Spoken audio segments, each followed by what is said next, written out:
Hello Taurus, welcome back to my channel. If you're a returning subscriber, thank you for coming back. If you're new, welcome. I hope you enjoy the reading. This is a general collector reading for your sign. Please don't forget to like and share, or like and subscribe, as that will also help to move the videos around YouTube. I normally pull out 3 areas of interest, 3 houses of interest for the month, and then we look at things from there. Ooh. Let's take that one.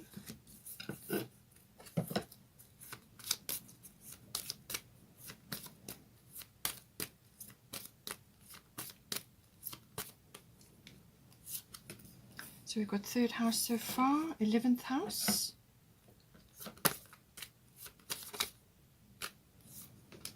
and 8th house. Let's get some astrological guidance now.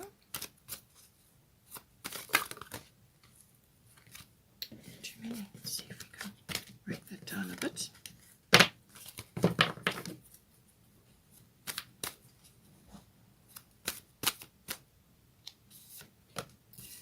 Void of course moon. This is to do with communication.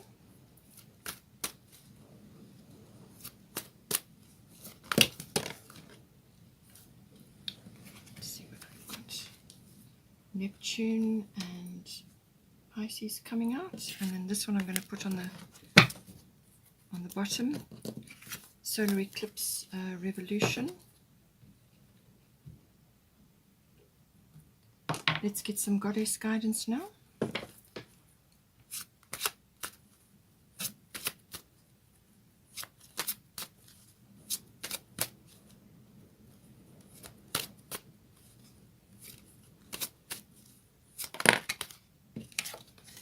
Isis,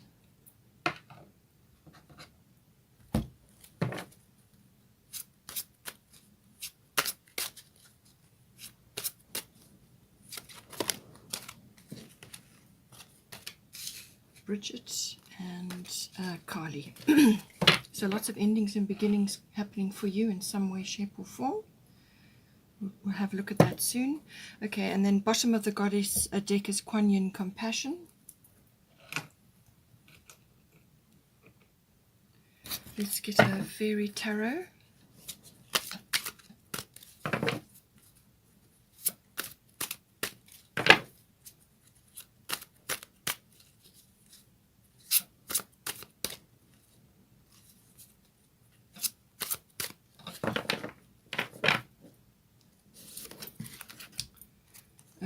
King of Autumn.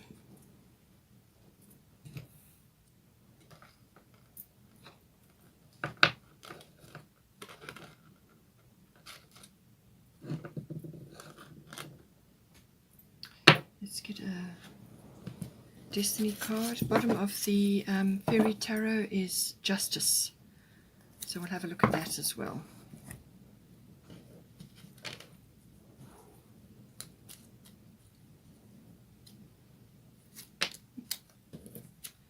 Authenticity. Okay. All right. So 3rd house, 11th house, and 8th house. And then we've got authenticity as well. Okay, so for the first house we've got coming up for you, it's actually the 3rd house. This is all forms of communication. This is written, verbal. It can even be body language, but it also covers documents, contracts, anything to do with that. It can also be short journeys, and you know, the communication can be with obviously a wider audience, but it can also be with specific people such as aunts, uncles, cousins, general relatives, siblings, even neighbors may come in with the 3rd house. It also covers learning, so you know, learning I would say mastering things, especially if you're already past your, you know, your actual education years. It's about mastering different things, researching media, things like that. Electronics also come into this, so the internet may come into this, or electronic things, or anything to do with that. coming up for you. Now, we've got your void of course moon missing. So this is sort of a shadow period where you just want to be continuing as you are until this energy has passed.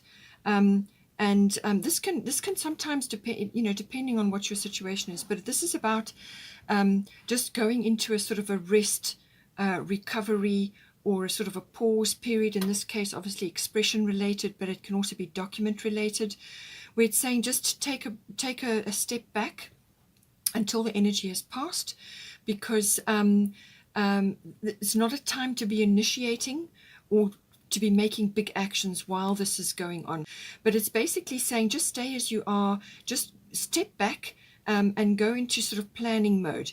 This is rest, recovery, but also like dreaming and planning and, sort of coming up with your course of action to do with anything in the third house.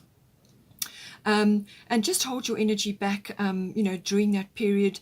You can do spontaneous things, but this is normally sort of following just your normal routine, and just avoid putting your energy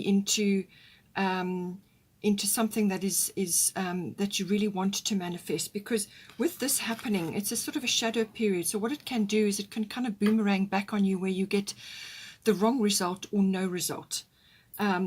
It's kind of like well, what do I do now? So just don't initiate anything if you at all possible while this energy is in play. It's when the moon is passing between signs, it goes sort of into a bit of a shadow period.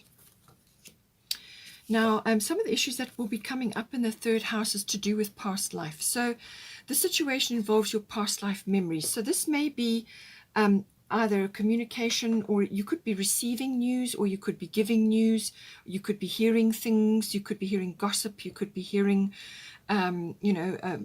various types of communications, but it can also be about obviously contracts and documents as well. So this is saying that ancient fears and concerns and things that happened in past lives, or a past life, is sort of resurfacing now in this lifetime. It sort of comes up for you to look at and then to release. So these sort of fears and worries or concerns are rooted in some sort of past situation. And it's saying don't let these fears and concerns and worries hold you back, okay? So when you've been through this review process, okay, this is a kind of a review process. Once you've done your planning and your dreaming and thinking about things and just going along until you get the way, the way forward to move, then you can take action. But don't allow your fears to hold you back. Okay, so by all means you can process them, you can look at them, understand what the root of them is, and then do processing around that, releasing around that. But it's also like a rest and recovery. So it's just a kind of a quiet pause period before you move forward.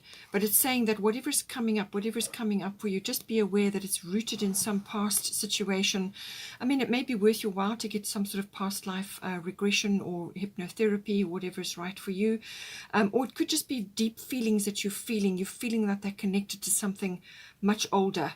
It's a case of just doing contemplation around that until you get the go-ahead to move forward.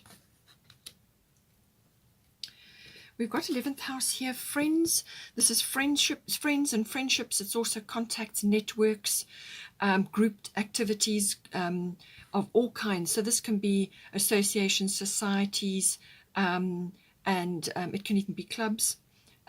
So whatever you are, involved with, when it's with you, with other people in some sort of group endeavor.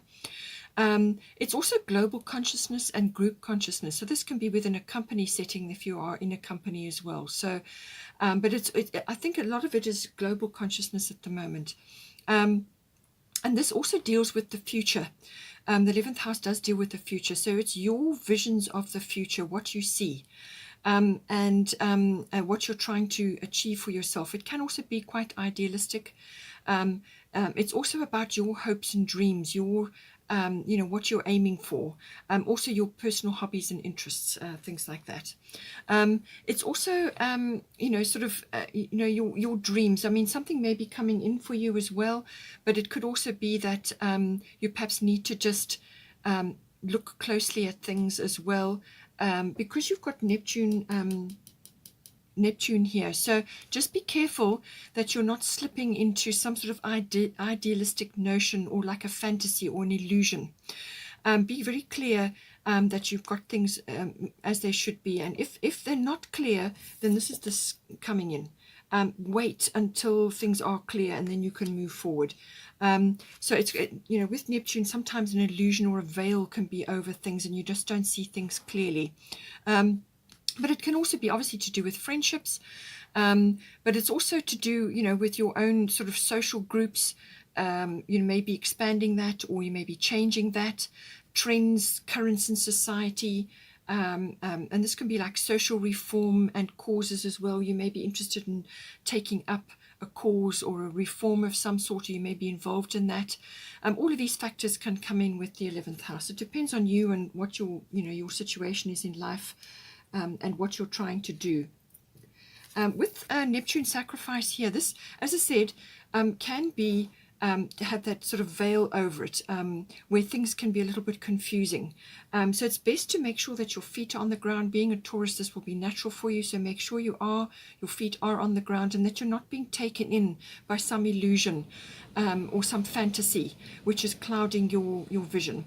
But the other side of Neptune is being able to tap in to a much more divine sort of connection, and this is connection to the divine, and this can be through dreams, it can be through channeling, it can be through receiving downloads or uploads, whichever is right for you, and just getting intuitions and feels for things going on around you. And with the 11th house, that's very much a situation. You can be tapping into all kinds of things, futuristic concepts, emotions around friends. You could be picking up information in groups, sort of empathic information, things like that. You could also be picking up trends and currents going on. And it could also be that in some cases a little bit of gossip or something that is circulating which you are picking up or you're seeing or you're tapping into. So just be careful with Neptune that you don't get drawn into something which is not actually right for you, all right? So gossip, scandals can sometimes come up with this card as well. So I feel something is coming up to do with a group or within a friendship circle, or it's a network that you're part of. Perhaps it's a scandal or some kind of revealing going on, and something that has been veiled up till now can also be coming in with Neptune. But the beautiful side of it is that connection to the divine, the channeling, the bringing of information, new information from the cosmos in, from your higher self, whatever is appropriate for you. Neptune also does rule the film industry as well, and oils, perfumes, and sort of some aspects of the beauty industry do come in with this as well. But it can also be simply for you that you are having to give up your time or your energy, or you're volunteering for something, and this is where the sort of sacrifice element comes in. But just be careful that you're not giving up your boundaries. You want to have strong boundaries in place. You don't want to become a doormat in any way. So be careful where you place your energy. And this is again another void of course moon situation. Just be careful where you're placing your energy at the moment. You may just have to give up some time or some energy towards a cause or a reform or something that you are interested in, but just make sure that your boundaries are in place and that you are doing something which is going to be beneficial for all concerned, but also for you to help, but you don't want to get drawn into something which is not actually right for you. I say that because you've got Bridget, don't back down here. Stand up for what you believe is right. So this could be some sort of group or collective activity that you're involved in, and you're seeing something there that is not sitting right with you, or you are tapping into something that is not right for you. Or it could be somebody saying something. It could be a friend or a friendship circle, or there could be things moving in the background that you're picking up that you're not happy about. It could also be a little bit of confusion going on. So that's why I'm saying make sure of your facts. Keep your feet on the ground. Make sure your boundaries are in place. But whatever comes up, this is about standing up for yourself, showing up for yourself, and defending what it is that you believe is right for yourself and for, you know, something that's coming up in the 11th house. It could be defending a dream that you have. It could also be defending some interest or hobby of yours, or it's a hope or a dream that you have. But it could also be an ideal. But just make sure that it's rooted securely and that it's not some fantasy kind of notion going on. You want to get the facts. You want to be clear.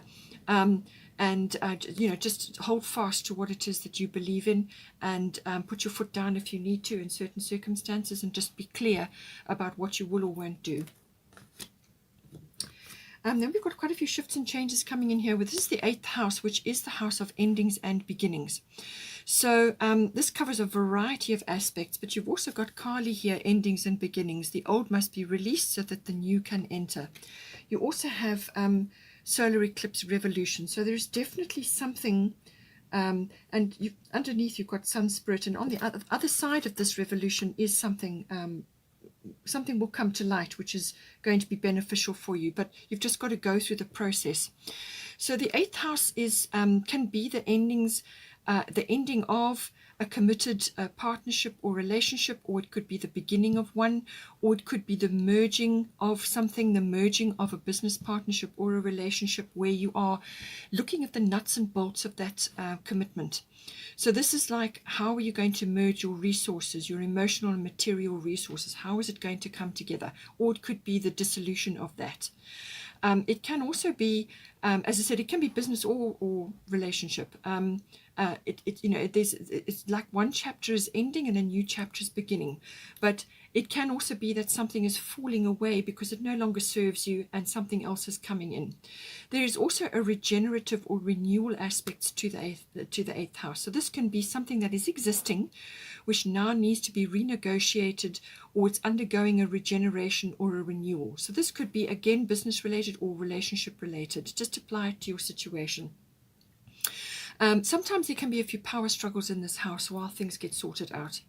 It's also about sexuality, understanding that, the deeper meaning, and what goes into that. It's also the about birth as well. Now this can be the birth of an idea, or the birth of a concept, or a birth of a relationship, or birth of a partnership, whatever is appropriate for you. It's also about finance. Now this is big finance. So this is banking, accounting, assets, tax comes in hugely with the 8th house. It's also investments, insurances, things like that.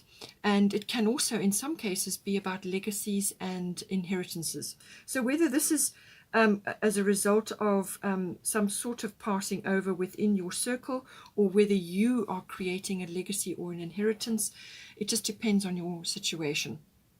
So it's got the finance, and then the other aspects, normally partnership or relationship related, how it's all hanging together. Also your psychic development does also come in with the 8th house. So now we've got Pisces, I believe, here. So again, we've got strong Neptunian and Pisces energy coming in. So just be careful, again, that with this Neptune rules Pisces, all right? So just be careful that you are, that you've got your facts correct, and that you have got a plan of action, even if you have to wait a little while before you put it into action, okay? Think carefully through things. Make sure that your boundaries are strong if you need boundaries in this house. Also just be clear, as I said, with Pisces. Sometimes things can get a little bit, as I said, confused, or there can sometimes be a veil over things. Things are just not clear. So make sure that things are clear, that everything is understood, okay? The other side of Pisces is the I believe concept, which is connecting to the religious side of yourself, or the mysticism, your spiritual life, whatever is right for you. But it's also about healing. So a situation which is coming up here may be healed, or you are going through healing while there is some sort of shift or change going on. It could just be a cycle change as well. But Pisces always is about some sort of retreat or withdrawal, and also some sort of time alone, which again comes in with this void of course moon, some sort of rest recovery period where you can just withdraw to get your ducks in a row, to sort things out and to get clear. All right. And it can also be in some cases getting over some kind of situation, so like a resolution or an ending may come in with this as well, or it's kind of the end of a cycle, the end of something which has been self-defeating for you. So whether it's self-sabotage or some repetitive behavior, or just not seeing things clearly. Okay, so it's self-defeating behavior can sometimes come up with Pisces. But it's also about diving into the realms of the unconscious, and this can be things that are coming up within you which need to be aired or to be sorted out. And this is where the solitude and the spiritual life and the meditation, mysticism, healing all comes in. It's about pulling up those things. It can also be dream life. You may be dreaming a lot, or you may have a dream, or you may be getting information in your dreams. All of these aspects come in. It is obviously connecting to the divine again, through Neptune, connecting to that and receiving guidance. It could be really strong guidance for you, okay? And it can also be, in some cases, karmic situations sort of rising up within you, either karmic people, and this can be karmic contacts, people that you have to do, you've got things to do with in this lifetime. That may also be coming up, or karmic issues that you have to sort of overcome. And this is where the unconscious comes in, because these things are in your unconscious and they rise up to be dealt with at certain times in our lives. Finally, Pisces can also be about twin flames. So 12th house Pisces energy, that may be a case for you. With this, you may be connecting up with somebody who is a twin flame for you, but something else will have to fall away first before that will occur. So just take it as it resonates for you. One final aspect of Pisces is letting go of something which is you kind of are addicted to, something that is self-defeating, that you need to let go of. And then Kali, she's the ultimate get things done goddess. If you work with Kali energy, there's nothing that you can't achieve, okay? So the old must be released so that the new can enter. That is what she's saying. And not to fear these changes. Whatever is coming in for you here, not to fear these changes. And this is, again, what Isis' past life is about. Not to allow ancient fears or concerns or worries to stand in your way. These changes are appropriate for you. They need to happen. So you must move forward. Just embrace it. Taurians sometimes, they've got a fixed energy about them, so they like to keep things the same. So there may be a few changes you need to make. More than likely something is coming in, and some sort of shift, especially with the solar eclipse. So just think it through. Don't be afraid to try new things or to step out. And that's what she's saying. Don't be afraid about the changes which are coming for you now, because you need to make them. It's for your own personal growth, and it's going to bring in possibilities for you. With the authenticity, I feel this is what is going to be activated as well, especially with the Pisces card coming in, and in some cases the Neptune card as well. You need to dig around and be sure that you're acting in your authentic power. Okay, you don't want to be living up to somebody else's ideals or somebody else's rules or ways of living or lifestyles and things like that. It's about stepping into your authentic self, your authentic past, and your authentic emotions. We've got Kuan Yin coming in here, compassion. Release judgments about yourself and others and focus on the love and light that is within everyone. So obviously this may be very well coming in with this 8th house energy of some sort of cycle shift, but it can also come in with the 11th house. But just as I said, be careful. By all means, be in this compassionate energy, which is Neptunian and which is Piscean. Be compassionate, but do have your boundaries in place. Make sure that you have boundaries in place. If you are coming into connection with a twin flame or a soulmate or somebody who's deeply special to you, whether it's in a partnership or a relationship, something is falling away, something is beginning. If you are going through that, then then this compassionate energy will also be needed. And if that's the case, make sure that your boundaries that you do have in place are not self-defeating for you. So there's two ways to look at that. Make sure that your boundaries are correct. Review your boundaries. Make sure that they are working for you. And if there are some that need review, then review them. But release judgments. All of us, everybody is going through difficulties and shifts and changes. So rather focus on the love and light and slip back into this compassionate self. Just make sure that you are doing it within your parameters. We've got solar eclipse revolution here. So as I said, some sort of shift change coming in for you. It will affect relationships. It could be relocation, or it could be career related. So something is coming in. As I said, it could be group related from a career as well. So some sort of shift or change is coming in, and you may very well have to stand up for yourself in some way, shape or form. But ultimately with solar eclipse, yes, you will have to rearrange something. Something is going to be rearranged for you in your life. And it could also be to do with this 8th house. It could be financially related. Some sort of rearrangement is going to occur. It could be very swift for you. You may have had inklings of it, but nonetheless it will come for you. Best to be open and willing to make this change. Just go through a little introspective period first before you set it off making strides in whichever direction. But the initial change that comes in will shift you, and it might be a little bit uncomfortable until you find your feet. But if you're open and willing to make changes, which is what Kali is saying, be open to making these changes. They are the right changes for you. Don't fear them. Then you will obtain self-mastery, which is what this card is all about. Self-mastery of your emotions. Be optimistic for change. Be optimistic with how things are coming to you, and be willing to make changes, to step out, to step up for yourself, and to create the life that you want. Okay. There may just be a sort of a shuffle period, as I said. You may have to dive in and fix, change, or create something from something existing as well, but there will be a shift coming in for you in some way. And then we've got for the Fairy Tarot, compassionate, accomplished, charismatic, gifted. So this could be somebody that you are involved with. It could be, it says a good person or company to work for. So this could be somebody that you are aligned with, either through work or somebody else that is in your life currently. It could very well be this soulmate or twin flame that is coming in. It could very well be a soulmate. Soulmates are not necessarily love relationships. They can be people that you are aligned with to achieve something in this lifetime. Something that they're coming in to work with you, and you are working with them. It's a contract that you've already signed before you incarnated. Something that you are working on together.